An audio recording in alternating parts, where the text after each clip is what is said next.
챕터 2 태도 삶의 여정을 결정하는 돛 시선을 오롯이 하나님께로 돌리라. 역대하 16장 9절 여호와의 눈은 온 땅을 두루 감찰하사 전심으로 자기에게 향하는 자들을 위하여 능력을 베푸시나니 이 일은 왕이 망령되이 행하였은즉 이후부터는 왕에게 전쟁이 있으리이다 하매. 하나님과의 동행은 겸손한 마음에서 시작됩니다. 아사 왕은 초기에 하나님을 전심으로 찾고 겸손하게 의지하였습니다. 그러자 하나님이 온 유다의 사방에 평안을 주셨습니다. 그러나 시간이 지나고 성공을 거두니 하나님을 의지하기보다는 자기 지혜와 세속적인 방법을 의지하기 시작했습니다. 하나님과의 동행은 성공과 관계없이 오직 겸손한 마음으로 하나님을 인정하고 의지하는 데서 시작됩니다. 하나님을 향한 시선이 우리의 삶을 이끕니다. 다윗은 자신의 죄악에도 불구하고 용서하시는 하나님의 은총을 바라보았고, 기드온은 자신의 약함을 인정하고 하나님의 능력을 바라보았습니다. 하나님을 향한 시선은 우리의 삶을 인도하며 어떤 상황에서도 하나님과의 동행을 가능하게 합니다. 하나님을 향한 전심이 끝없는 은혜를 부릅니다. 성경은 여호와의 눈은 온 땅을 두루 감찰하사 전심으로 자기에게 향하는 자들을 위하여 능력을 베푸시나니라고 선언합니다. 우리가 삶의 모든 영역에서 끊임없이 하나님을 의지하고 찾을 때 하나님은 그에 합당한 능력과 은혜를 베풀어 주십니다. 하나님과의 동행은 순간적인 선택이 아니라 매 순간 그분을 향하는 우리의 전심에서 비롯됩니다. 하나님과 동행하기 위해 어떤 노력을 기울이고 있습니까? 어려운 일이 닥쳤을 때 하나님보다 다른 것을 먼저 찾지는 않습니까? 하나님을 향한 시선이 흐트러졌을 때 어떤 노력을 합니까? 오늘은 31번째 말씀, 시선을 오롯이 하나님께로 돌리라. 오늘 말씀은 어제 말씀과 연관이 되어 있습니다. 기억하시죠? 오늘 본문이죠. 전심으로 하나님을 구하면, 하나님을 찾으면. 이것도 제가 NIV 영어 성경에 보니까 전심으로가 이렇게 번역이 되어 있더라고요. Fully committed to him. 하나님께 완전히 헌신하면 하나님께서 우리를 도와주신다. 시선을 오롯이 하나님께로 돌리라. 그러면 하나님께서 역사해 주시리라. 요 전체 말씀, 우리가 지금 며칠 동안 계속 나누고 있는 말씀은 제가 변화산 기도에 거룩한 야망이라고 하는 큰 주제를 가지고 나누었던 말씀입니다. 2005년 저는 그때 그런 생각을 했던 것 같아요. 젊은 목사로서 만나교회 담임이 된 지 1년 조금 넘었을 시점에 하나님, 제가 어떻게 이 거룩한 야망을 가지고 제가 끝까지 목회를 할 수 있을까요? 그래서 이때 이 말씀은 저를 향한 그런 말씀이었던 것 같아요. 그때 제가 써놓았던 설교문 중에 이런 구절이 있습니다. 읽어드릴게요. 세속적인 성공은 때로 하나님의 은혜를 잊어버리게 만듭니다. 사도 바울은 우리들에게 권면하기를 선줄로 생각한 자는 넘어질까 조심하라고 했습니다. 우리는 흔히 헝그리 정신이라는 말을 합니다. 2002년 월드컵 때 히딩크 감독이 한 말 중에 기억나는 것이 있습니다. 우리는 아직도 승리에 굶주려 있다. 승리에 대한 열망은 또 다른 승리를 만들어냅니다. 계속되는 하나님을 향한 열망과 도우심에 간구하는 것은 계속적인 하나님의 은혜를 체험하게 만들어줍니다. 오늘 말씀이 어제 약할 때 강함입니다 라고 하는 말씀과 연관이 되어 있어요. 어제 말씀을 기억하는 분이라면 제가 이제 교통사고를 당했던 그 이야기를 했던 것을 기억할지 몰라요. 제가 병원에 있는데 우리 의료선교팀들이 제 병실에 병문안을 왔습니다. 그러면서 이제 제가 신경외과, 정형외과 쪽이겠죠. 한 분이 이렇게 이야기를 했어요. 목사님은 교통사고 나면 안 되는 분입니다. 이유가 제가 선천적으로 신체 구조상 디스크가 지나가는 관이 다른 사람들보다 좁아서 조금만 건드려도 심하게 통증을 느끼는 그런 구조를 가지고 있다 그래요. 그러다 보니까 제가 벌써 허리 수술 이제 2번이나 하고 또 이렇게 이제 디스크로 병원에 입원했던 그런 기억들이 여럿 있습니다. 근데 한 분이 그런 얘기 하더라고요. 목사님, 하나님이 목사님을 이렇게 약하게 만들어 놓으셔서 하나님이 목사님을 하나님을 의지할 수밖에 없는 사람으로 만들어 놓으셨네요. 감사하네요. 뭐 교인이 감사하다고 하는데 제가 할 말은 없어요. 이렇게 힘들게 만들어 놓으셨다고 하는 게. 근데 진짜 제 삶에서 그런 고백을 해요. 약할 때 강함이 되는구나. 그리고 내가 만일 이런 약함의 시간들이 없더라면 나는 고삐 풀린 망아지처럼 내 마음대로 하고 있을 텐데 그때마다 하나님이 약함을 통해서 나를 붙들어 주시는 것. 그게 내 사역의 강함이구나. 저만 그럴까요? 여러분들의 삶에서도 하나님이 약함을 주실 때 그 약함은 무엇일까요? 오롯이 하나님을 바라보아라. Fully committed to God. 온전히 하나님 앞에 헌신된 삶을 살아가게 되면 하나님이 붙들어 주실 거다. 반대로 이야기를 하면 가장 무서운 게 교만이겠죠. 우리들의 삶에 교만이 찾아오면 우리들이 더 이상 하나님을 찾으려고 하지 않아요. 그러니까 오늘 이 말씀을 듣는 여러분들의 삶에 내가 언제부터인가 그렇게 갈급하지 않아, 하나님을 찾지 않아 라는 분이 있다면 여러분들의 삶에 교만이 찾아왔다는 증거이겠죠. 교만이 찾아와서 하나님을 찾지 않으면 하나님의 인도하심과 하나님의 손길을 경험하지 못하면 그때 우리는 망가져 버리는 거예요. 우리들이 성공하는 것이 중요한 것이 아니라 성공했을 때 하나님이 우리를 붙들어 주셔서 우리들에게 은혜를 베풀어 주셨을 때 그것을 우리들이 어떻게 끝까지 붙들고 지켜나가는가. 어제 그제의 말씀과 연속성상에서 우리가 어떻게 하나님 앞에 끊임없이 약함을 고백할 수 있는가. 약함을 고백하면 오롯이 하나님을 보게 될 것이다. 두 번째 문단에 하나님을 향한 시선이 우리의 삶을 이끕니다. 하나님을 향한 시선. 제가 떠오른 말씀이 시편 121편 말씀이었어요. 굉장히 유명한 구절이죠. 제가 1절과 2절만 좀 읽어드립니다. 내가 산을 향하여 눈을 들리라. 나의 도움이 어디서 올까? 나의 도움은 천지를 지으신 여호와에게서로다.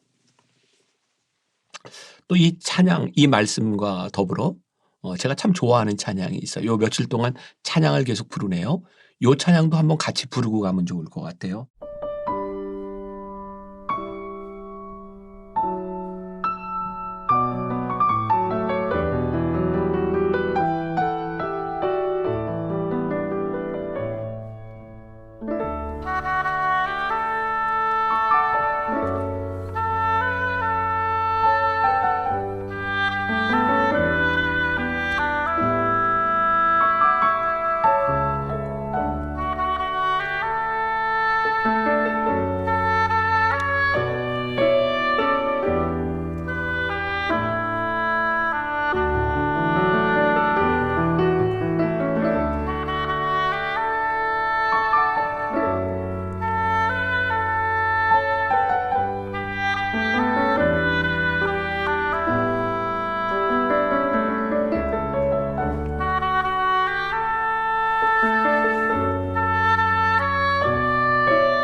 하나님을 향한 시선이 우리의 삶을 이끕니다. 나의 영혼아 잠잠히 하나님만 바라라. 이 새벽에 말씀을 묵상하는 여러분들에게 이 여호와를 바라는 이 마음, 이 오롯이 하나님을 향한 우리의 시선이 우리를 붙잡아 줄 것이다. 저는 그런 생각을 해요. 우리들이 오롯이 하나님을 바라보게 되면 어떤 일들이 일어날까? 사실은 우리의 생각, 우리의 수준을 넘어서는 하나님의 일들이 우리들에게 보이기 시작하지 않을까? 제가 이 말씀을 준비할 때 읽었던 책이 하나 있습니다. 유명한 조엘 오스틴 목사님. 여러 가지 논란의 여지가 있지만 이 책의 이 내용이 참 저에겐 인상적이었어요. Your Best Life Now라고 하는 우리나라 말로 어떻게 번역이 되어 있나 모르겠네요. 조엘 오스틴 목사님이 이 책에서 이런 이야기를 합니다. 수년 전에 한 골프 선수가 프로 골퍼죠. 미국의 사우디아라비아의 왕으로부터 사우디아라비아에서 열리는 골프 토너먼트에 참가해달라는 초청을 받았고 왕은 개인 전용기로 이 선수를 맞이하고 며칠 동안 왕이 함께 시간을 보냅니다.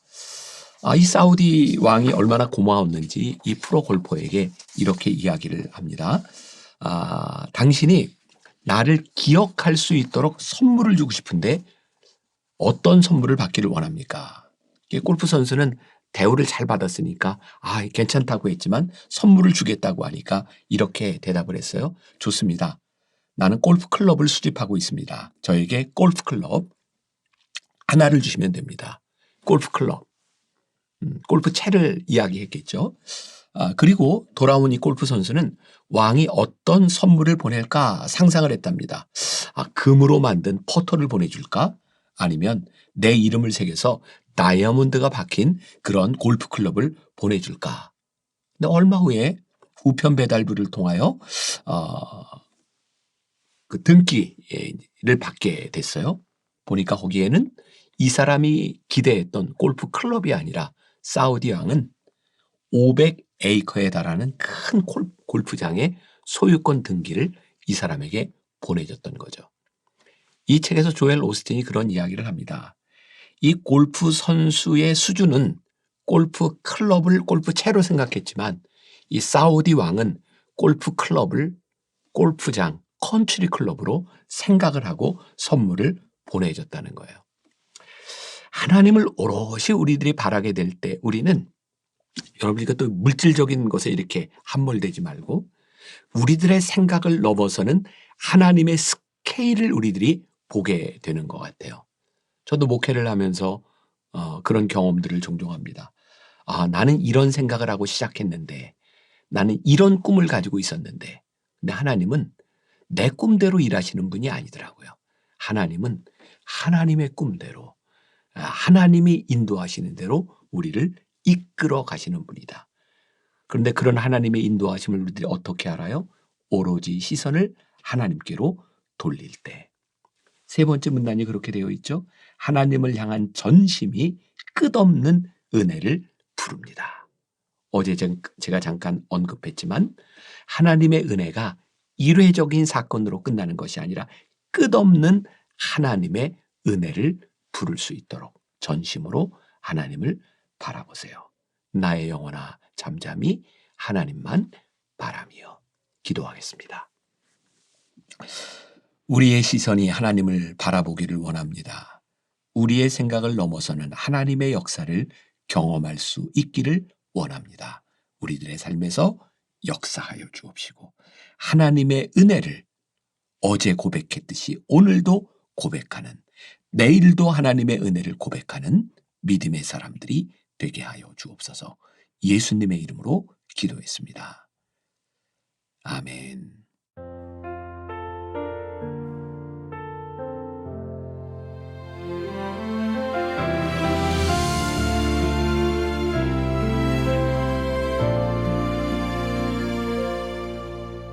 메마른 영혼을 찾으시는 음성 따스한 숨결로 시선으로 내 이름을 부르시네. 시린 세상 속에 홀로 서 있던 나 비로소 느끼네. 그의 손이 항상 나를 붙드셨네. 보이지 않는 손, 날 이끄시는 힘, 전능자의 능력, 하나님의 손길. 내 능력이 아닌 오직 하나님의 능력,